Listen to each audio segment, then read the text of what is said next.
Well, I thought about our previous conversation when you were in Miami, and I knew you'd ask me today, kind of what is your definition of determination, and building on your point, I think determination is continuing when everybody else would quit. And so often that's what it takes. And everything I've done that's good in life, and I've had success in life and failure in life plenty, but it was always harder than I thought, took longer than I thought, and required way more work than I thought when I kind of ventured into it. And I'm a big goal guy. Yeah. And as are you. And I think you hear that from other entrepreneurs. You hear, what's Elon's staring into the abyss and eating glass or something like that, whatever his famous quote is. I don't know that one. Yeah, that's interesting. Entrepreneurship is staring into the abyss while eating glass or something like that. Makes sense. I mean, you don't get it unless you're an entrepreneur, but that makes sense. Right. It is as hard as everyone says, depending on your industry. And in our case, FDA regulated stem cell therapeutics were a complete bear to try to tackle. But, if you have the drive and you have the know-how and you have the optimization, in this case, as an aging male, then it's a systems problem. We started a new clinic. I was in my 50s. I started a brand new clinic after a previous clinic was acquired. And, we're integrating all these things like I'm talking about. And I harp on, my wife works with me, and I harp on my staff. It's systems. We can provide great technology, but if our systems suck, we're going to be a shit show.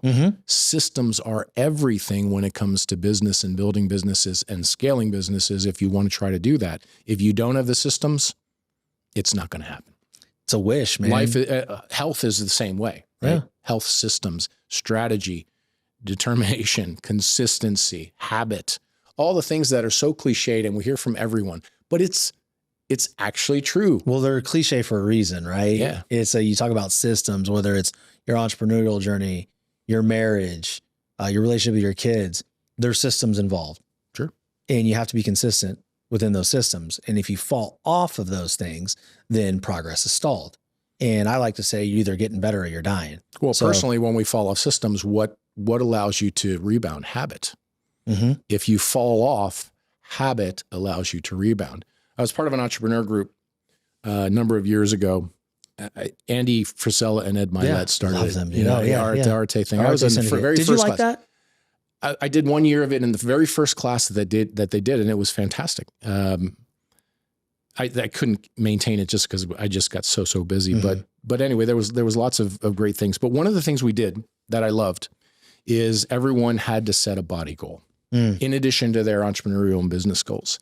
And people would say, I want to lose 10 pounds. I want to lose 20 pounds. My goal was I wanted to get to 5% body fat. On a DEXA or? On DEXA. Oh, it had to be DEXA. So a true 5%, not what I think is 5% or a caliper or anything like that. A true 5%. Dude, and how tall and big you are, bro. That's a freaking massive goal. It was a massive goal. Now, why did I set such a massive goal? Well, that was part of the exercise of Arate was to, think like a world shaker. But I had to set the goal big because at the time I was struggling a little bit with business and so forth. The medical practice was always fine, but the business part was not. It was part of the reason I joined the group is to network and learn and so forth. But I had to kind of relearn how to win again as an older person, right? Not winning as a 20-year-old or winning in athletics or winning as a doctor or whatever. Winning as an entrepreneur was a different type of winning. It is different. But the principles are the same no matter what the application. So with a really hard body goal, I remember, so I got to 7% really easily. And I'm like, I'm going to breeze through this. This is a cakewalk. And I think I was living at about 10, 11%. But that from 7 to 5 was a nightmare for me. It took a long time. This was timed, by the way. And if you didn't hit it, it was for charity. We did it for charity. So if you didn't hit it, you had to spend more money and do all this. And we ended up giving the money anyway, so it was fine. But I remember I had to hit it right after Christmas. So the very end of it was Thanksgiving and Christmas. The very end were 2 holidays to hit my goal right after Christmas. And I did a couple DEXAs and I wasn't there and I thought I was there and I still wasn't there. Anyway, my trainer at the time we were having trouble just getting that last % or 2 off. And he goes, just stop eating.